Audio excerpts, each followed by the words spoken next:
Green Girl's Happy New Year, written by Matthew Piccolo. Performed by Matthew, Amanda, Ellie, Lydia, and Annie Piccolo. Once upon a time, a girl left her house in the city to look for some eggs to make mint chocolate brownies for her New Year's Eve party. The girl was excited for her friends to come over and really wanted brownies with green mint frosting, but she had no more eggs. She liked chocolate a lot, but she loved the color green. In fact, people called her Green Girl.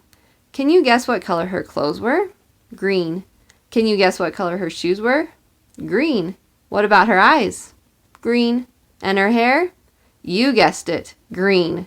She even spray painted her cat green and named him Greenie.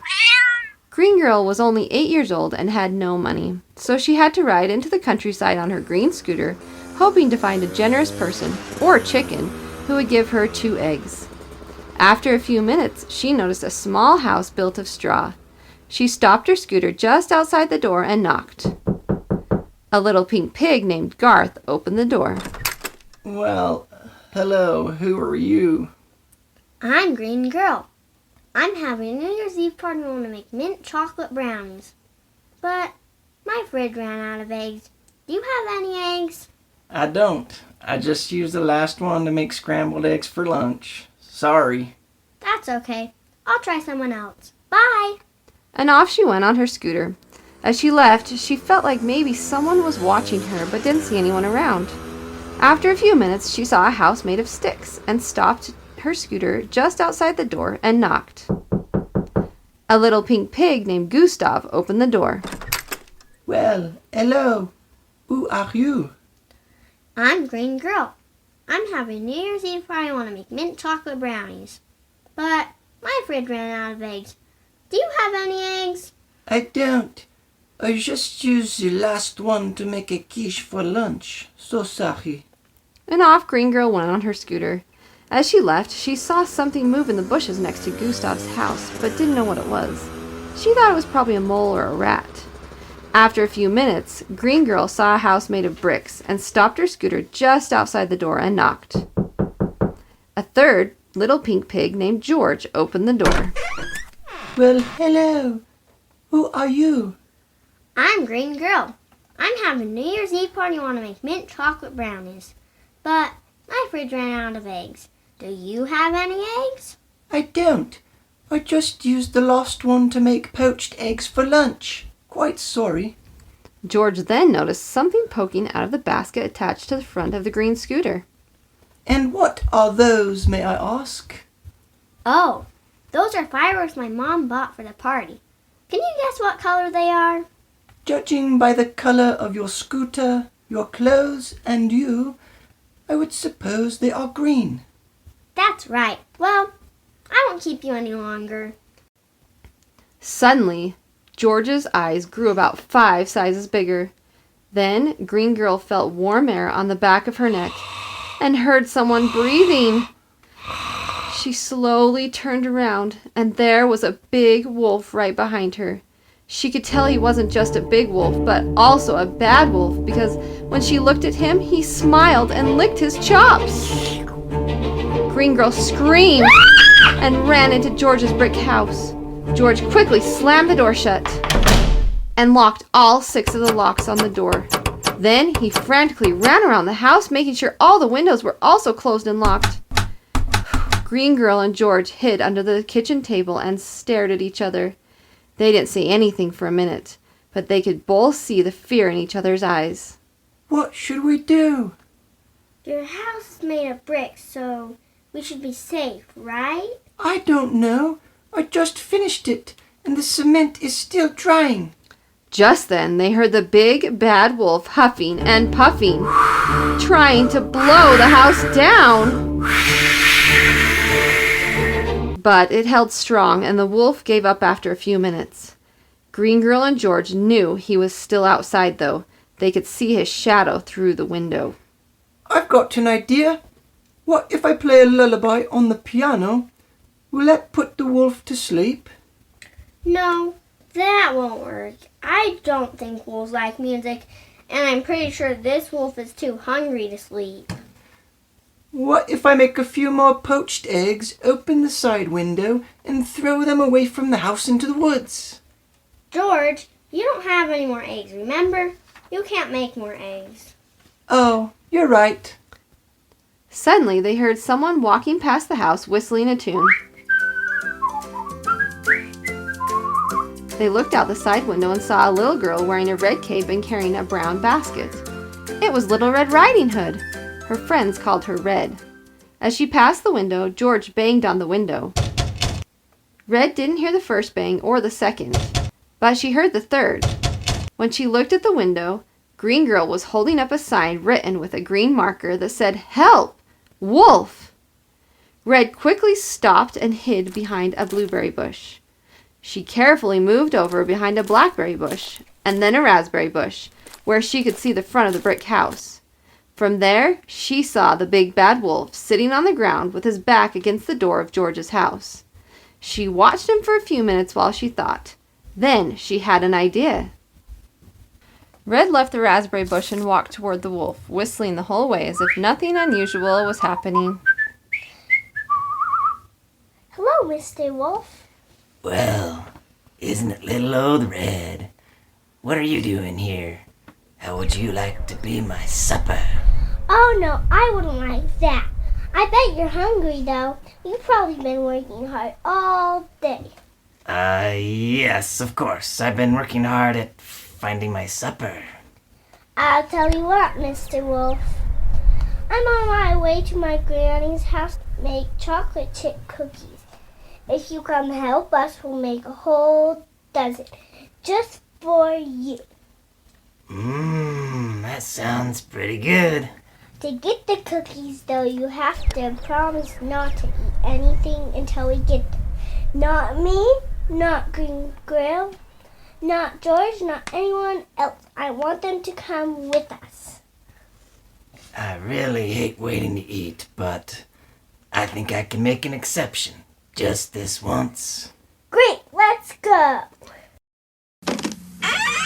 After these messages, we'll be right back. You know when you're holding your baby and a stream of fresh saliva suddenly begins cascading from his mouth? Within a second, maybe two, it's going to drench your lap or your shirt. Or worst of all, if he's above you, it will land right in your mouth. If so, my friends, you got trouble. Right here in Heber City. With a capital T and that rhymes with D and that stands for drool. We've surely got trouble. Right here in Heber City. Gotta figure out a way to keep ourselves free of baby drool.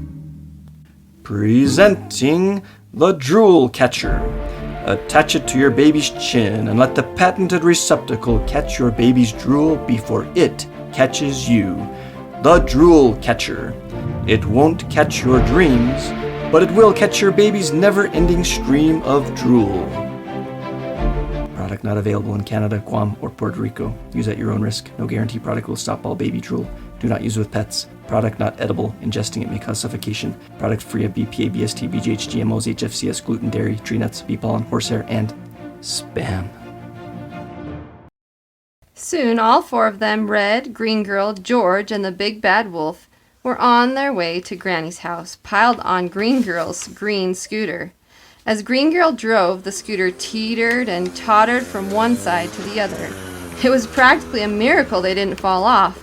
The whole way there, the big bad wolf wanted to eat George so badly, but the thought of the gooey chocolate cookies melting in his mouth helped him control himself. About halfway to Granny's, Red asked, Green Girl, why do you like green so much? I don't know. I guess it's been my favorite color ever since I was 2 when my mom and dad put green shoes on me and gave me a green lollipop. Well, I like red the best, and red lollipops taste better than green. I don't think so, and green is the color of grass and frogs and kiwis. Red is the color of roses and ladybugs and strawberries. They kept debating, and the big bad wolf said to himself, Oh, brother. while he got hungrier and hungrier, especially because they were talking about food. Finally, after a mile of bragging and bumps, they saw Red's grandmother's house. As they parked the scooter, the big bad wolf saw a coop full of chickens and salivated. He made plans to capture them for later, but first, he wanted those freshly baked chocolate chip cookies. Granny's house was even stronger than George's. It was made of stone and cement. They knocked, and after a minute, Granny swung open the door and exclaimed, Oh, my little Red! Look at you and all your friends. Please come right in and sit down. They went in and sat on the wooden chairs. Granny rarely had visitors, and her excitement was obvious. She started asking Red's friends questions about their homes, families, and hobbies, but then she noticed that the big bad wolf wasn't listening and instead was looking all around the house. Mr. Wolf, is there something wrong? Yes. Red promised me freshly baked chocolate chip cookies, but I don't see any, and I don't smell any. Oh, yes, well, Red and I still have to make them. Then you can have some. First, we need to get to know each other a little bit more. Granny's answer wasn't good enough for the big bad wolf. He was starving. I can't wait any longer.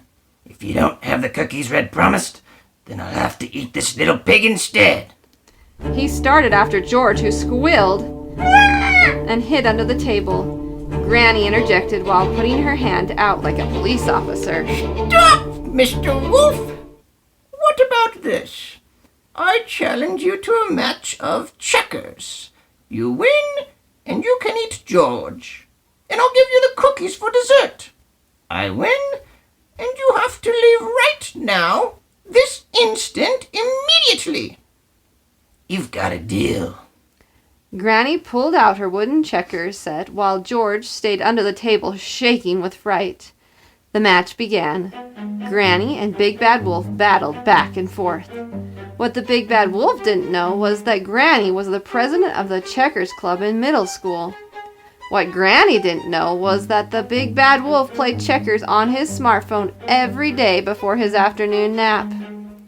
After 10 minutes of intense battle, the match ended in a draw. No one won. Well, I'll be. I didn't think anyone stood a chance against me, especially not a wolf. And I didn't think anyone stood a chance against me. I've made it to level 16 of the Checkers Supreme app. While the wolf spoke, Granny had another idea. Let's take this to the next level, Wolf. What about a game of rock, paper, scissors? Winner still gets the pig and the chocolate chip cookies. Fine by me. Best of 3? You got it. George still sat under the table and didn't know what to think about his life depending on a game of rock, paper, scissors. Granny and the Big Bad Wolf both sat down on the living room floor rug facing each other. They looked into each other's eyes as the Big Bad Wolf snarled and Granny winked. In the first round, Granny threw a rock and the Big Bad Wolf threw scissors. Granny gleefully crushed the scissors with her hand. Round 1 to Granny. Red, Green Girl, and especially George cheered with delight. One more win for Granny and George was saved. In round 2, Granny threw a rock again and the Big Bad Wolf threw paper. The Big Bad Wolf wrapped the rock with his paper paw and howled with satisfaction. Round 2 to the Big Bad Wolf. George became very nervous again. It all came down to the final round. In the third round, Granny threw scissors and the Big Bad Wolf threw scissors. They had to do it again. This time, Granny threw scissors again and the Big Bad Wolf threw paper. George snorted, hooted, and hollered with joy. He was saved. The Big Bad Wolf jumped up in a rage. He quickly moved towards George, crouched down, and was about to pull him out from under the table, but then he stopped himself. Even big bad wolves can keep their word, sometimes. He walked to the front door with his head down in defeat and said sullenly, Goodbye, everyone. I know when I've been beat. I'll have to look for dinner somewhere else. Who's afraid of the big bad wolf? The big bad wolf. Who's afraid of the big bad wolf? Tra-la-la-la-la. I'll punch him in the nose. I'll tie him in a knot. Who's afraid of the big bad wolf? The big bad wolf. Who's afraid of the big bad wolf? Tra-la-la-la-la. Of course, we all know that big bad wolves don't really keep their word. He had a plan. The big bad wolf walked away from Granny's house as if he were headed back to town. But as soon as he was out of sight, he slipped into the forest, crawled to the back of Granny's house, and quietly climbed up to her roof. He looked down the chimney to make sure there was no fire at the bottom. All he saw was an empty kettle. He would go down the chimney and grab George the pig when he was near the fireplace and least expected it. In the house, the others were still talking about what had happened. Granny, I didn't know you were so good at checkers or rock, paper, scissors. You know what? I almost feel bad for the big bad wolf. He didn't even get any cookies. I don't feel bad at all. My pigskin was on the line and I almost lost it. Did you hear that? No, my dear, what did you hear? I thought I heard something on the roof, almost like footsteps. No, that couldn't be. Who could be on the roof? Maybe it was a bird or squirrel. Just to be sure, Red went over to the chimney and looked up. She saw the big bad wolf's legs dangling over the edge of the chimney. Red quickly went back to the others. It's the big bad wolf. It looks like he's about to come down the chimney. Oh, dear me, what shall we do? We had better think of something. I don't want to be his dinner. I have an idea. Green Girl quietly opened the front door, tiptoed to her green scooter, grabbed 6 green fireworks from her basket, and tiptoed back inside. The big bad wolf didn't see her because he was busy figuring out the best way to wiggle down the chimney. Quick, put these in the kettle in the fireplace. George grabbed the fireworks, carefully put them in the kettle, and pointed them straight up the chimney. He looked up and saw the big bad wolf's legs. He was slowly starting to wiggle down. Green Girl turned to Granny. Do you have some matches? Yes, of course. I'll get them. She went to the kitchen, pulled a box of matches out of the drawer, and handed them to Red, who quickly went to the kettle. Get ready to light the fireworks as soon as it's halfway down. Red pulled out a match and held it against the brick near the kettle, ready to strike. She looked up the chimney and saw the big bad wolf was already halfway down. Red struck the match and lit the fuse of all 6 fireworks. As the fuses shortened, everyone ran to the kitchen to take cover under the table. The fireworks rocketed up the chimney with sparks flying, flashes of green light, and loud cracks and pops. They heard the big bad wolf screech and howl.